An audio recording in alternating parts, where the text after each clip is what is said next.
My name is Cynthia Alexander, and I'm absolutely delighted to be here today to co-facilitate today's dialogue with Mi'kmaq Elder Darlene Peters Copeland from Dsquared First Nation.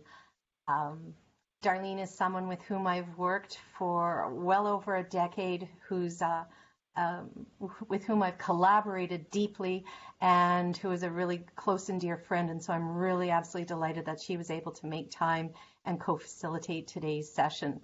So here we are today, and I think there's no one I'd rather do this presentation with in terms of talking about a core curriculum.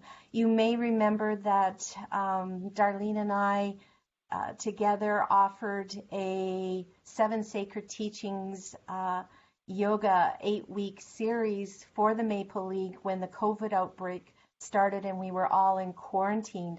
And Darlene and I have been co-teaching yoga laddis at Dsquared First Nation at different conferences and regional gatherings, including one provincial symposium hosted by Dsquared First Nation a year ago and co-facilitated by Corey Wilson, who's First Nations from the West Coast and chairs a national organization on Indigenous colleges and universities. And during that session, we were focusing and invited presidents of universities from across Nova Scotia, as well as senior administrators from K-12, to join us in a dialogue about how to decolonize education. So this is an ongoing interest and priority of both Darlene and my. And so the idea of core curriculum here is to ask, what is it that we need to think about perhaps in providing the kind of learning opportunities that we all need as citizens as we face increasing human rights abuses and in facing the climate crisis. And we see the convergence of how the COVID pandemic as well as the climate crisis is not, as the Chief Public Health Officer of Canada, Dr. Tam, said yesterday, is not creating new inequalities, but rather is exposing them. So the idea is, what can we do together perhaps in the Maple League? What are we doing at our own campuses in terms of teaching about difficult, uncomfortable subjects that may include unlearning as much as learning from BIPOC community members, including scholars in our midst, and community elders such as Darlene, as well as youths who may be in our classroom. The other dimension to core curriculum is looking at, it is exhausting on every level of being to be in the midst of a crisis and to see the challenges in our society globally be amplified. And so one of the things we've been asking that will be a focus in the dialogue today is, how can we rethink how we teach in ways that support our students and ourselves to become more resilient, more empowered, more grounded individually, so that we can become allies, and so that we can stand side by side and behind supporting members of BIPOC communities individually and collectively. So without further ado, I would love to introduce Darlene Peters Copeland and I'll invite her to say a few words. Good afternoon. Yeah, so, and I have been working side by side with Cynthia for the last, it's been a while. It's been a while, and which is really good at Acadia. And I think it was the first time I ever met her is I had a meeting with her at the university at Acadia. I grew up in the valley, in the Annapolis Valley, which is Middleton, and I never dreamed of a professor ever calling me and asking me some questions or asking me to help or put a program on, and Cynthia was one of them that called me and asked me, and that was the beginning of our relationship when we put on Sisters in Spirit. for our missing and murdered Indigenous women and girls, and Two-Spirited. So that was a great day. That was a great day. That was one of the just a new chapter in my book, and very grateful for it. So thank you so much, Cynthia, for inviting me down to Acadia, and now I always tease when I'm in their class with their students. I always say, well, I've been here 10 years and haven't graduated yet, so you know. But anyways, on your screen there, we have the 7 sacred teachings, and this is a teaching that we, as Mi'kmaq people, as First Nations across this Turtle Island from coast to coast to coast, we live by. And it's just, you probably know them. You've probably heard of them. And if you haven't, I hope you enjoy them, because they do work. And even my grandchildren, if I see them doing something, I will say, oh, that's courage, right? So I think every day we would use one. I've been putting this on for the Indigenous students there at Acadia, and they were saying that, yeah, I could have used that the other day, or I did use that one. So which is really good that they're taking, notes of the 7 sacred teachings. So the courage is the bear, and Muin for Mi'kmaq. I only know a few words in Mi'kmaq, so, and courage, and I always say call on the bear when you need courage, when you need help, when you need something that you're a little scared of doing, or replying, or something. Have courage, call on the bear. Love. And love is our eagle. So if you see the eagle in the air, the eagle flies closest to the Creator than any other bird. So we always have the eagle take our prayers to the Creator, to our people in the spirit world. And very honored to get an eagle feather, and that's why, because it's closest to the Creator. And to know all these 7 sacred teachings and to live by these 7 sacred teachings, first and utmost is to love, the love for yourself, and the love for family, the love for community, the love for Turtle Island and the world, and including Mother Earth and all the animals. And wisdom, and you get wisdom as you get older. Wisdom isn't just for people, older elders. Wisdom, you get that as you grow. So then we have respect, which is the buffalo, and the buffalo is wisdom is the turtle, and respect is the buffalo. With the buffalo, we respect the buffalo. When we kill a buffalo, we use every part of the buffalo. When we hunt them, every part. We use their bones for utensils. We use their hides for our teepees. We use the fur to keep warm, and of course to eat. And then we have the turtle, which is truth. And the turtle is very, as we all know, that the turtle can get very, very old. So it's seen a lot. So it knows a lot. So it has the truth of what's been happening here on Mother Earth. And then we have the humility, which is the wolf. And humility with the wolf. And when I talk to young students, or I talk to my grandchildren about humility, and I'm saying, if you win an award playing hockey or soccer, it's nice that you won that award, but you need to be humble about it. You don't have to tell everybody, well, I won that award and blah, blah, blah, but you just need to be humble about it and be thankful. And as the wolf, one of the fears the wolf has is being kicked out of the pack, would be one of its biggest fears, because they look after their family, they look after the pack, they look after the community. And then we have honesty, which is Bigfoot or Sabo. Being honest, and being honest with yourself, and most important. Like I was saying to the young students the other night when I was saying being honest, how many times, and I'm going to ask a question and just think about it. How many times has somebody asked you, how you doing? and you look at them, oh, I'm good or I'm fine. And honestly, you're not. So that's being, and telling them to be honest with themselves. Like that's just an example of a lot of times we're not honest. So being honest, and that there is our 7 sacred teachings, and just to use them, try to use them, or even if you do use them, to say, I used courage, or I used, respect today. Um, so those are our 7 sacred teachings, and it's we've done it. Cynthia and I've done it, and we've rolled it into our yoga Pilates. So we do 7 sessions, and I'm not a yoga instructor, but Cynthia is.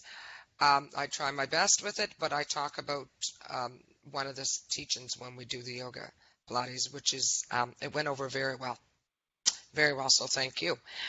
And yeah, if anybody has any discussion or. Thank you, Darlene. I don't know if anybody here is in a class or has had an opportunity to take a course or to go to an Indigenous community and listen to and crucially learn from Indigenous members about the ancient wisdom, the ancient knowledges that have been evolving and continue to evolve, as Dr. Peter Earnock on this screen says, since time immemorial. And I know Darlene has met with my classes regularly, including this year online, and students have said how much they appreciate learning from Darlene about, for example, the 7 sacred teachings. But as someone who worked within Mi'kmaq Family and Children's Services for several decades, going into communities across the province of Nova Scotia, and they've learned from her about some of the policy issues that continue the neo-colonial oppression that has created intergenerational trauma and that perpetuates the inequalities that Dr. Tam, that the new finance minister and deputy prime minister, Chrystia Freeland, was talking about yesterday.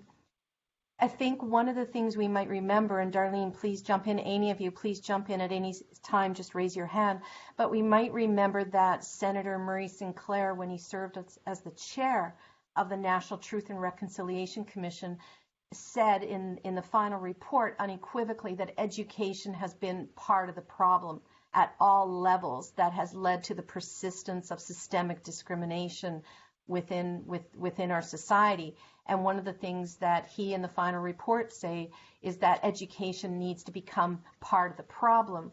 On this slide, you'll see one of my close friends, old friend, and one of the people I would say has been my mentor and my teacher.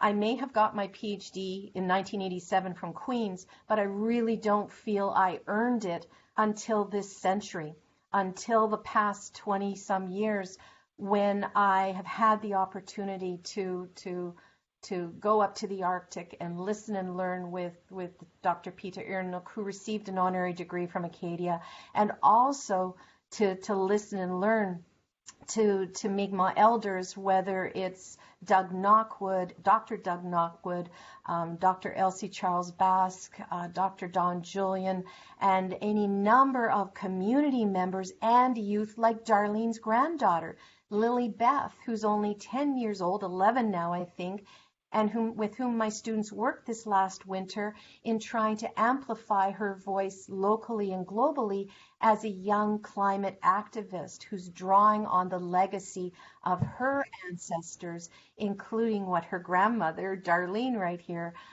is sharing with you. And you can see Peter Earnock here saying, what I have to say to you in the university is to teach in a much bigger way. Change the curriculum to include more about First Nations.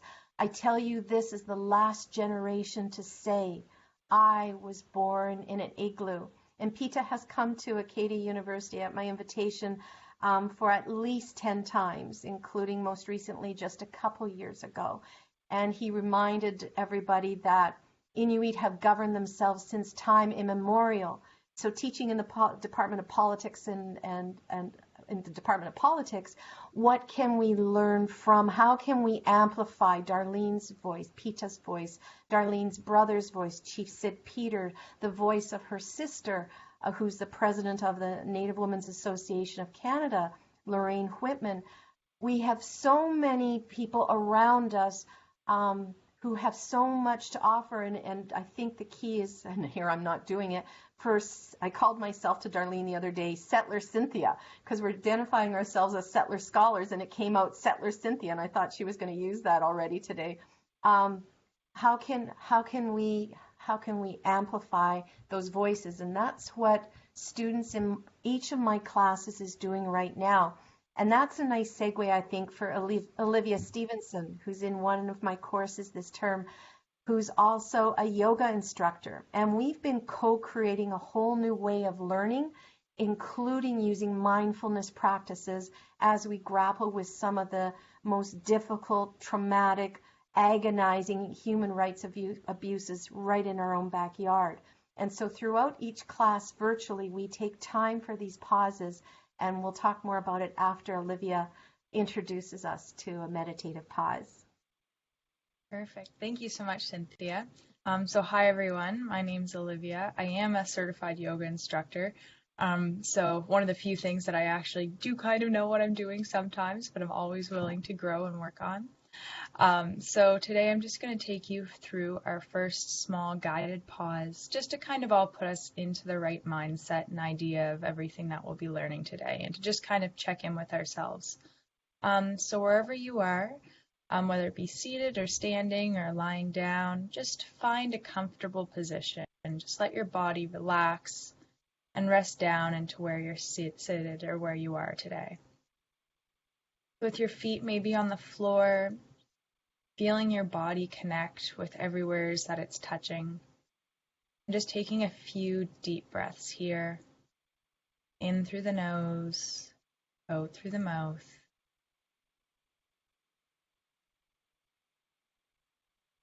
And one more deep inhale here.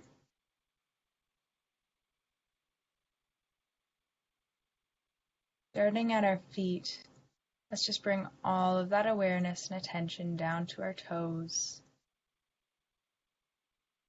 And then moving up slowly towards our ankles, bringing all of that awareness down to the bottom of our body where we're connecting with the ground today. And slowly moving up, coming towards our calves and our knees. Feeling any pain that may be occurring or any tough spots. And then coming up slowly towards our hips.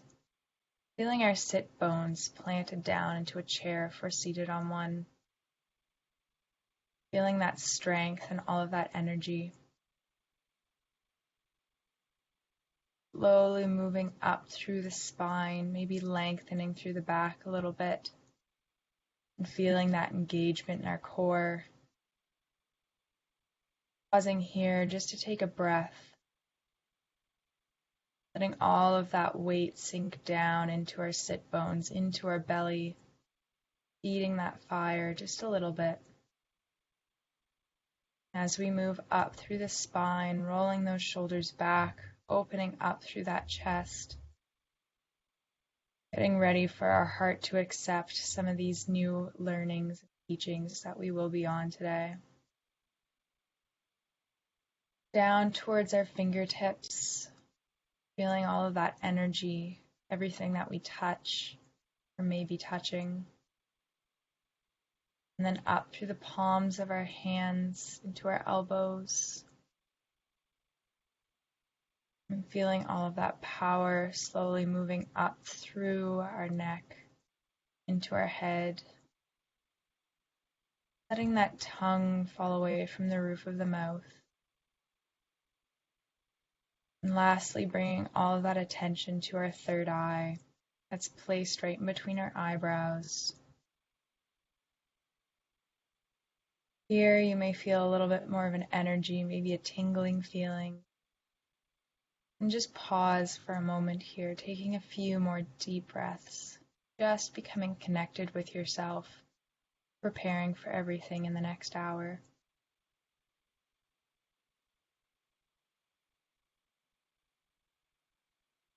2 more deep breaths here.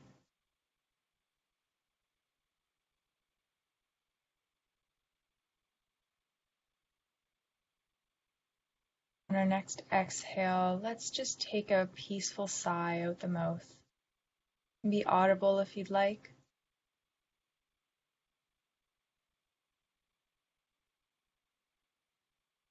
And just finding this moment of peace within yourself. I'm going to read a short passage here just from one of the books that I'm reading at the moment in Cynthia's class called Embers. It is love itself that brings us all together, this human family we are part of, this singular voice that is the accumulation of all voices raised together in praise of all creation, this one heartbeat, this one drum, this one immaculate love that puts us here together, so that we could learn its primary teaching, that love is the energy of creation, that it takes love to create love.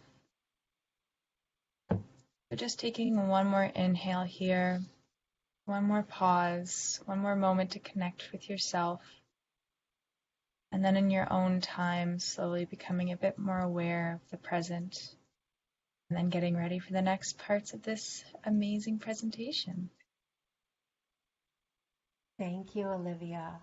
I don't know if anybody wants to say that was probably unanticipated for our noon hour dialogue, but I'm wondering if anybody wants to mention what difference did that make to you right now? I know I'm so grateful in the midst of a long night and a busy morning just to have had that moment. Thank you, Olivia, for grounding and connecting to my heartbeat, to my breath, and to feeling supported by the earth. Did anybody want to say anything?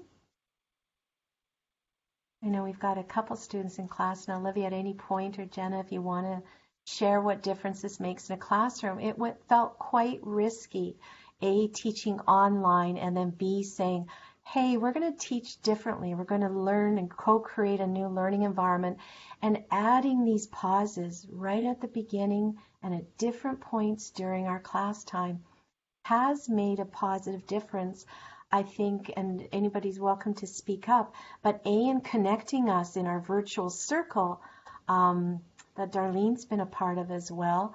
And her daughter at one point for one of these pauses, when she was joining us in class, Sandy took up a drum. She shared with the students how she worn the drum with her hands, and then she drummed softly for a pause after we'd been talking about missing and murdered Indigenous women in Canada. And so one of the things that I've been thinking about, and I talked about this in a TEDx talk to the Maple League a couple years ago, about a framework that my colleague Beverly McGee and I had co-created some years ago and have shared around the world in different contexts that resonates with people about what's the journey from getting out of what we call the default mode of colonialism, which is that sticky red stuff at the bottom, which is about being willfully blind about any number of issues, from missing and murdered Indigenous women to systemic racism within, our justice system, our education system, and as we've learned most recently, or been not learned, but been reminded about in our health system. And as one goes upwards to deliberative democracy, you can see that there are 4 stages and 12 steps. And it's really this leap out of the default mode that gets us into a position where we can make this really difficult journey. And part of this leap I found over these years is time with elders and like Darlene, with community members like her daughter, Sandy, and like her granddaughter, Lily. My students last year say that one of the best things they experienced was when we went to Dsquared First Nation, and Sandy taught us how to make a traditional dinner, and then we enjoyed it all together after cooking. And so this is something I've spoken about before and I won't talk about, but it's about being curious. But you could be curious and have no connection with, so you could be settler Cynthia and do a PhD in Indigenous studies, let's say, or African Canadian studies or the climate crisis, and really intellectualize it and not bring your heart into it. But when it's you connect with other humans, when you connect with the land, as you're learning about colonialism that impacts peoples as well as the planet, that's when we can move up the Dsquared framework to a point where we can get into respect, restitution, and reciprocity. But what we've also noticed is that the gravitational pull can really pull us down. We can get fatigued. We can fatigue our family and our friends as we talk about these new things we care about. We can lose all kinds of resources, including time, and so on. And so one of the things that we're starting to see is that these deliberative pauses, like Olivia just gave us, can be very restorative. When my students were learning, following the news and learning about Joyce Echewan, who in the community of Joliet outside Quebec, you know that she faced extraordinary racism as she was trying to explain that she'd been given too much of a drug and that she needed help. And you know what the nurse's response to them. And you also know that the next day, the Premier of Quebec said, well, it's not really a problem. And then within another day was saying, yes, there's a problem with systemic racism. But this was on the first anniversary of a provincial report on systemic racism in different vis-a-vis Indigenous peoples in Quebec, as they try to receive a range of public services, including health. And those recommendations weren't followed either. And then when we talk about the climate crisis, we also look at Cynthia, some. Yeah. can I just go back to the Joyce, where she was in the hospital at the time, right? Yeah. And just seeing that, and this just happened Monday here in the province of Nova Scotia, and I don't know if I mentioned it to you last night or not, Cynthia, No. but I got a phone call this morning. I got a phone call from my niece, and she's a lawyer, and the flu vaccine that they're giving out in the province of Nova Scotia. Dr. Strand wants everybody to get the flu vaccination because of the coronavirus. And so I made sure that I told my daughters that they need to. I have one daughter that lives in Glooscap First Nation, and I have another daughter that lives in Millbrook First Nation. And they each have 3 children. So I said, you guys need to get the flu shot because with the coronavirus this year. And so anyways, getting to the point now, my husband and I went in and had our flu shot. My oldest daughter, Sandy, went in, but she went in by herself.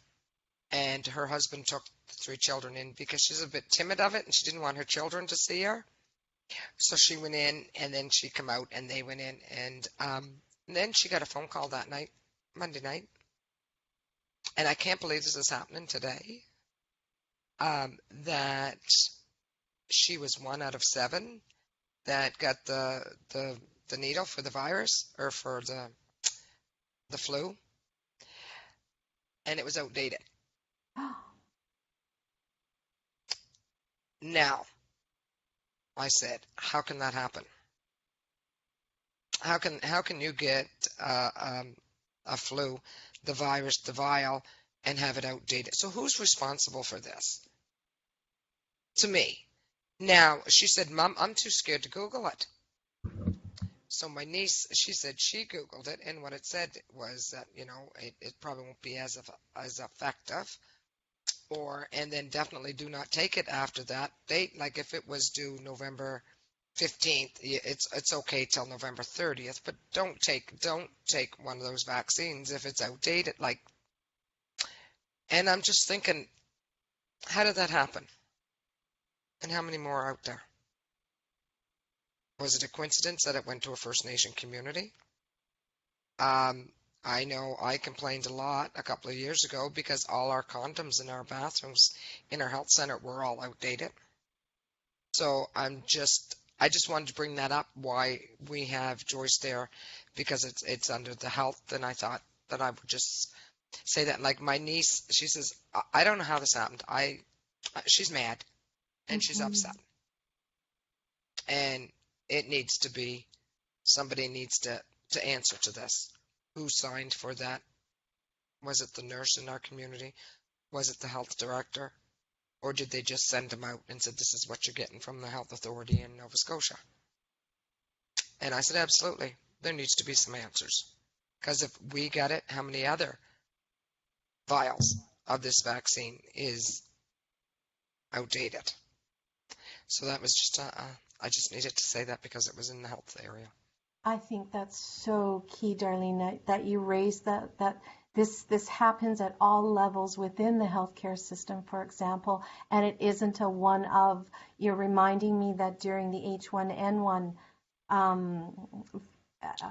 crisis, Manitoba First Nations, while the rest of the country communities were getting kits to deal with it, and the kits that the Manitoba First Nations got on their doorsteps, metaphorically, were body bags. And so, and you can search this online. It was a national story, and the chiefs took those body bags to the Manitoba legislation, just trying to say to Canadians what is going on here. Patty Laboutin Benson is a senator who is Métis in Parliament, and in June this year she was saying what happened to Joyce happens all the time. And then to hear Darlene talk about the details, the microaggressions and abuses within the healthcare system. And this isn't unique to the healthcare system, as Darlene knows so well. It's also in child welfare. It's in policing, as we've seen. So I'm so grateful that you raised that, Darlene. Thank you. And the point is, are we going forward, as you made me go backwards in the slide, thank you, are we going forward in public policy? And no, we have all sorts of recommendations and royal commissions that just get shelved nationally as well as provincially. Oops, and for some reason it won't go forward. There we go. This is just a reminder that mindfulness is a form of contemplative practice, says Dr. Rhonda McGee, who's a African-American law professor at the University of San Francisco, and we're using her book. You're going to see it coming up. And it's because of that book that I felt the ability to teach differently this term. I knew we had to teach differently online for the reason of COVID, but how to rethink what we could do online. And so the idea of incorporating mindfulness into a classroom to get at the core issues, policy issues of our times that are legacies of our past, and to do so in a contemplative way, what offered all sorts of potentials that we're starting to realize. So when you see these images that my students have talked about, on the left is the tree of oppression that reflects, one of the conclusions of the Missing and Murdered Indigenous Women's Inquiry, that the violence against Indigenous women represents a Canadian genocide. On the right, we see violence against Mother Earth, and it might not be in the mainstream news and the headlines right now, but the fires burning in the Amazon rainforest, which are the lungs of the planet, as well as the fires burning in Congo in Africa, which similarly are lungs of the planet, that's not getting attention. And yet the fires this year are 17% greater in terms of landmass than the fires that we were paying attention to. So this is a moment when we can start to think about what's going on our planet. And these are the core issues of our time that we have to face. We can try to pull the blankets over our head and pretend it's not existing, which is what humans may tend to do in a crisis, but that's not going to do well for our species or for the planet. And so, Olivia, would you guide us through a practice? And as we go through this, we're learning from Dr. McGee, who practices mindfulness in her law courses at the University of San Francisco, in an effort that we can explore the inward journey, feel and recognize and listen to our embodied intelligence, for example, in order to continue the journey up the Dsquared Framework. Of course, yes. Now I'd love to do another pause with you all. So this time, just because we've heard a little bit more heaviness, necessary heaviness, let's again make sure that our feet are planted on the floor. And maybe this time focusing on our hands, letting our palms or our hands rest on our legs and our palms facing upward. And again, just closing your eyes, centering yourselves. Finding that deep breath down into the belly, down into the core. and just feeling where you're at, feeling how all of this information may have affected you. And this time we're just going to flow through the body, and just so you can become aware of any of those stuck points, any of these points that may have all of a sudden a buildup of emotion or feeling or tension. So starting down at the toes again, slowly moving up through the heels, into the shins and up to the knees.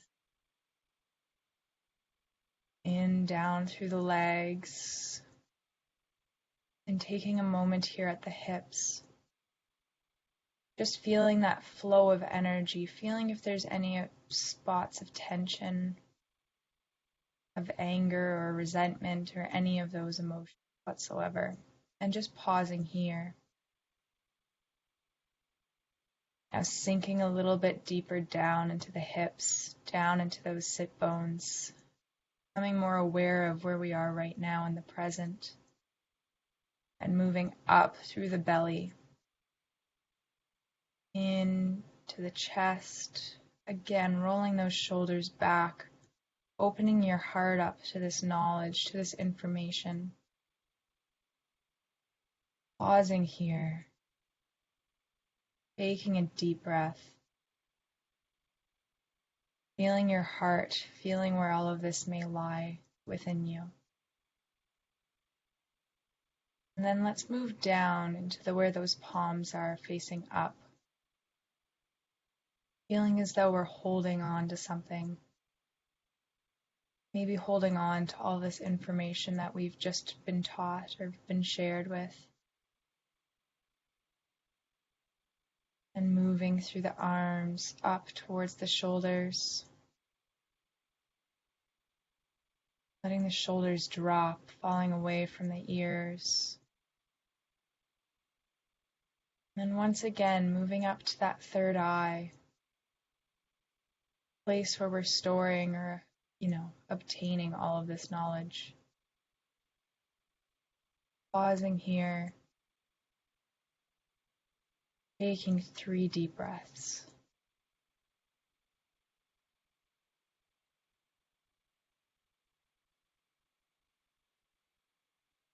Two more breaths here.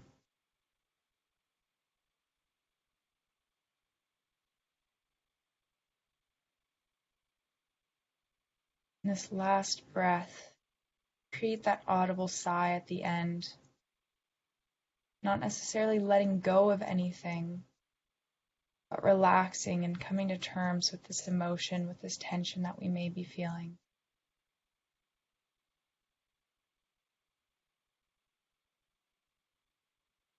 In your own time, slowly becoming more aware of the present, and blinking your eyes open, and getting ready for this next part of the presentation. Thank you. Namaste. Thank you, Olivia. I don't know if anybody would like to take a moment just to share what difference that makes after seeing, a photo of Joyce, after seeing the tree of oppression, after seeing, the ravages, happening across the planet, including in the Brazilian rainforest. Anybody want to share? Or you could type, what difference Olivia's pauses made. Did you get a sense of any embodied intelligence where you were hanging on to anything? Did it feel, even with those mere seconds, like you were able to come back and settle? And Olivia, I don't know if you'd be willing to come back on and maybe explain what difference this practice you think has made in our classroom each Wednesday evening. Yeah, of course, I'd love to. For me, just being able to, I feel like what we are learning and, this whole idea of becoming, you're learning about yourself more than anything, I think, when you go on this journey, especially what we learn about in Prof. Alexander's class. And so to be able to take that time with yourself when you're learning and sharing with other people about some of these subjects that you never even would have thought of or experienced beforehand, and just taking that time to let it sink in and see where it where it feels like where you feel that tension or that buildup or that stress, I think is really valuable, because instead of stuff going in one ear and out the other, like all of my other courses, I sit and I have to absorb this information and just see where I stand with it. And I think that's something that all of the students can agree with in these classes as well, is that it's not just about learning the material, but you're also learning about yourself in the process. And I think that's one of the most important things that in any situation that we go into or that we do is, yes, this is going on and this is affecting other people, but also how am I being affected by it, or how can I take action to make a difference? You're putting yourself into the situation, into the experience, rather than just observing it and learning about it. So I think that's one of the biggest impacts that it's had on me, is that I'm able to sit with that tension and with that emotion and experience it firsthand for myself, instead of, just watching a PowerPoint slideshow. So I think that's how it's impacted me the most, and I think that is how other people in the class are feeling as well when we do these pauses. Did you find, this is something I sketched out last week, just trying to say, all right, this is what we're trying to do, and we're being informed and inspired by Dr. McGee, as well as Layla Saad, and her book and her 28-day challenge to decolonize ourselves. And so we've been trying, and you've led us through a couple of deliberative pauses. One, I don't know where my cursor went, one including breath work. And I think, I don't know, Olivia or Darlene, what you think, but we take all these 20,000 or so involuntary breaths a day, and yet to sit back and to really breathe purposefully, and rather than breathing in our upper chest, taking those deep belly breaths, that 3D breathing, it can even bring us back to the very gratitude as we're grappling with tough issues, that yes, I'm alive and I can continue this journey, to becoming more empowered, to having an alternative vision, to engaging with others, and then to actually doing, to making a difference.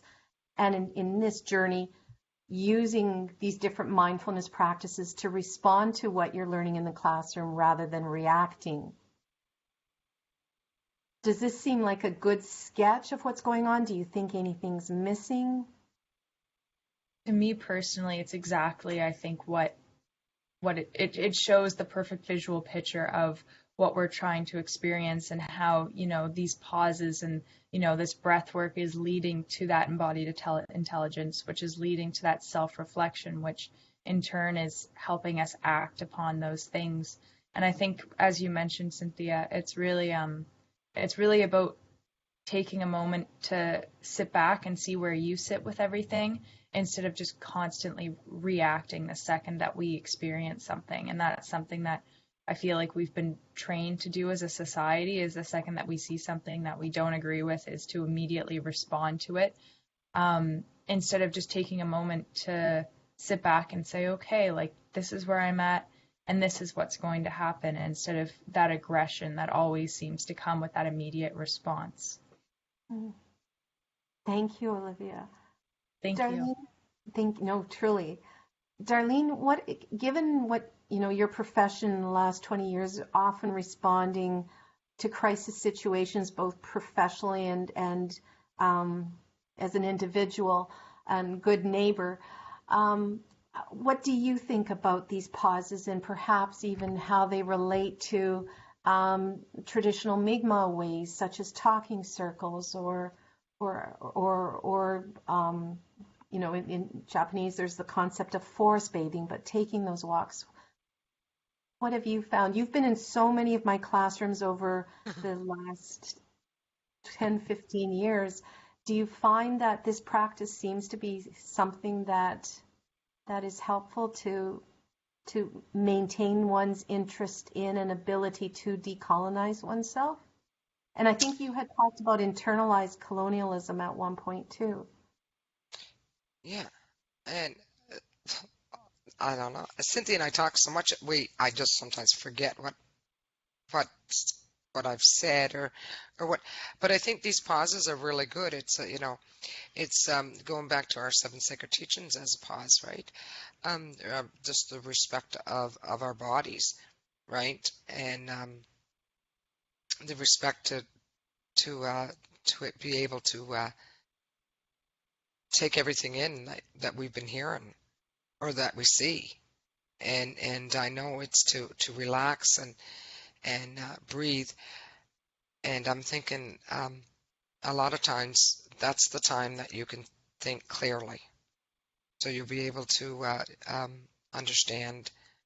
I like the pauses because I think in our communities, when we're listening to an elder speak, it may feel like it's a pause with them, and you get to reflect on what they said earlier, but a lot of times it can be them trying to translate it and put it into English. And it's a little pause there. And I think is really good because that, to me, is the gift of they haven't lost their culture. They haven't lost their their language, which was never lost. It was always there. It's just that we weren't allowed to use it. But yeah, I think the pause of reflecting of what we learned, Well, and understanding. when you came to class, I think it was last week, and you shared two of the seven sacred teachings as individual pauses.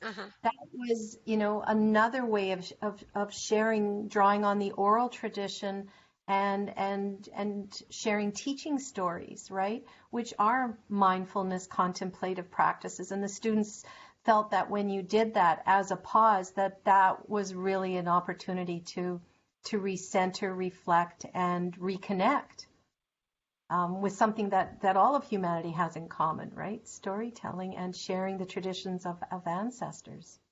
Absolutely. That was when I was doing it last week and talking to the students, and I hope they just was able to understand and relax. So I think it just gave them something to think about of themselves. And I think a lot of times that's what we need with today is just to have that pause and reflect upon ourselves. And I know with the isolation and all that, being at home and not being able to go out, but I think you can still get right up into other things and not having to be able to pause and go back to think about yourself, the love for yourself, the respect, the wisdom you have, it's all seven of them. I wonder, Darlene, if you experience this. Dr. McGee writes about it, and she offers both her reflections and her analysis on social justice issues, and then as she goes through that in her book that was shared on a slide previously, she offers diverse mindfulness practices that the students are drawing on. And one of the things she says is that for some people, doing breath work can be traumatizing, can be triggering. And so I pulled up this slide in the last class just to remind students that Dr. McGee said, as the previous slide showed, that there are many ways you can do it. And sometimes one can sketch, or we know that people are coloring now. And I said, you could print this slide and you could color it, and that could be a break in from something stressful in your life, including studying these books that we're reading in my multiculturalism class. Absolutely. And yeah, I think it's great. Coloring's fun, relaxing. Yeah. I think this slide reminds us, and the teachings that you shared with the class reconnect us to this universal truth. I remember 30 years ago at Western University, a business professor from Harvard was asking the question, how can we teach empathy in our classrooms at universities? And one way that he did it is he would have his business students go out and use what they were learning in the classroom in the service of different community organizations, including women's shelters. And certainly that's something that I've tried to do. And Darlene, we've done it side by side, community service learning.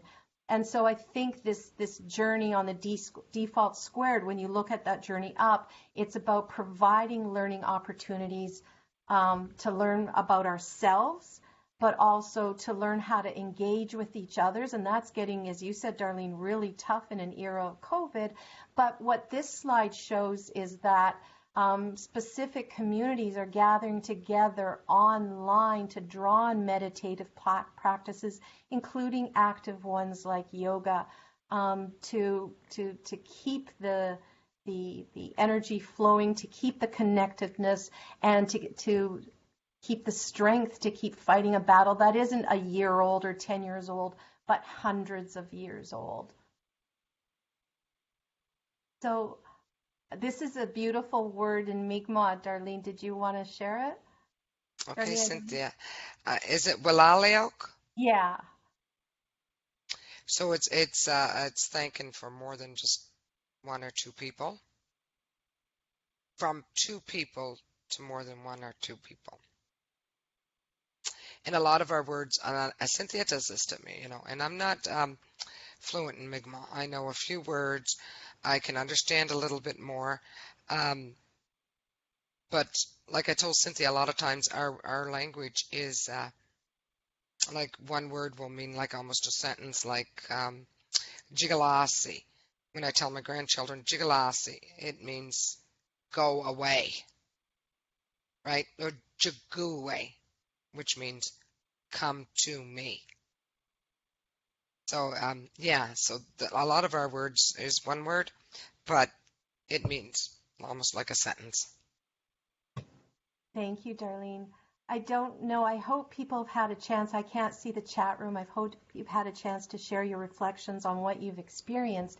And perhaps, given we're at the top of the hour, we might conclude with another pause from Olivia. And I think Darlene and I agree that we are inspired and hopeful by youth like Olivia, by Darlene's granddaughter, Lily Beth, and all her grandchildren. And it's one of the reasons that Darlene and I do what we do.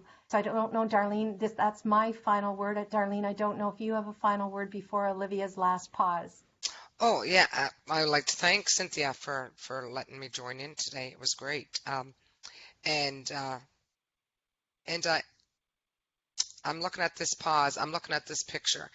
And I seen it last night when Cynthia and I was talking about it. And I said, this is like a picture of we're all that one road.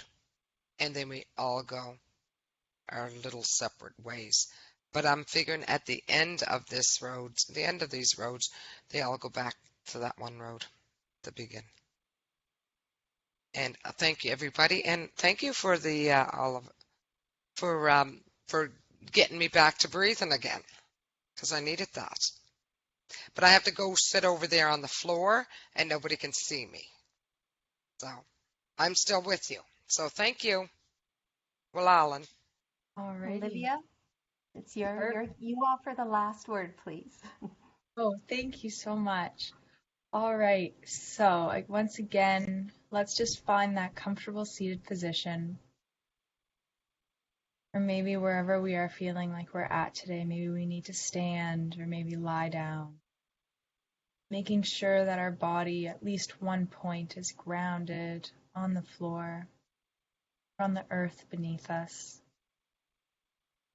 And just taking your hands, I'd like to incorporate this into our last pause today.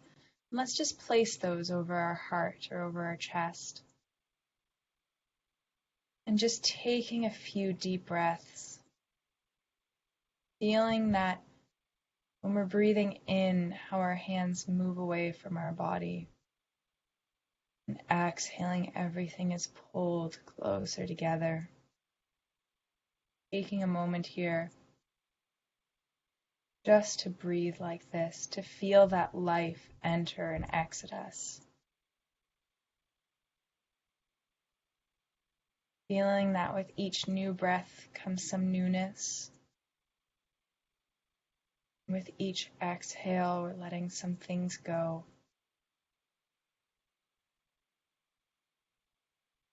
Once more, while keeping our hands on our chest, on our heart, Let's move through that body scan, finding any of that tension, starting at our toes, moving up through the heels, into the shins, into the knees, to the legs, and into the seat bones. Pausing here, feeling that weight, feeling that groundedness. The breath, we can feel our belly expand and then contract, our belly button drawing in towards our spine. Moving up along our back, feeling our shoulders roll back here. Letting them drop down, letting some of that tension go. And now moving into our hands. Feeling that breath. Feeling the beat of our heart.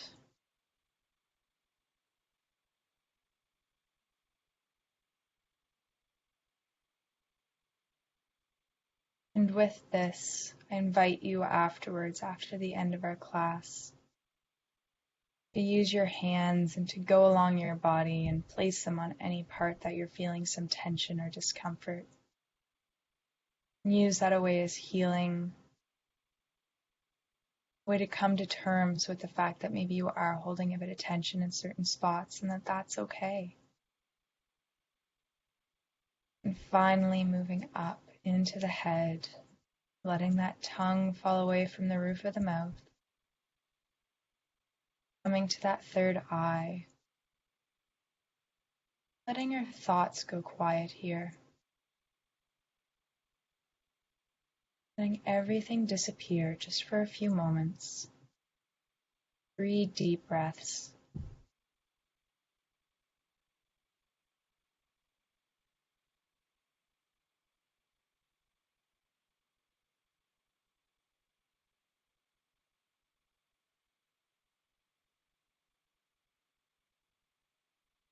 Our final breath, I invite you to create that audible sigh.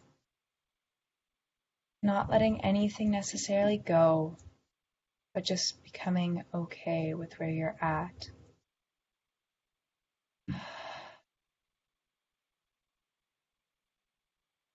Letting your hands slowly fall away from your chest and from your heart, but knowing that your heart will continue to beat, that you'll continue to breathe. Now you have the power to use that to your advantage throughout the day.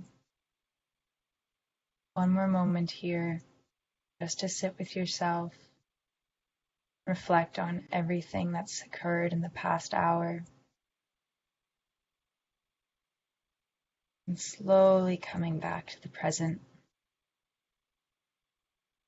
Maybe blinking those eyes open, maybe letting the thoughts of your breath fall away. Once again, I'd like to thank you all so much. I'd like to thank Prof. Alexander and Darlene for letting me have this amazing opportunity today. Namaste. I hope that you have kind thoughts, kind words, and a kind heart.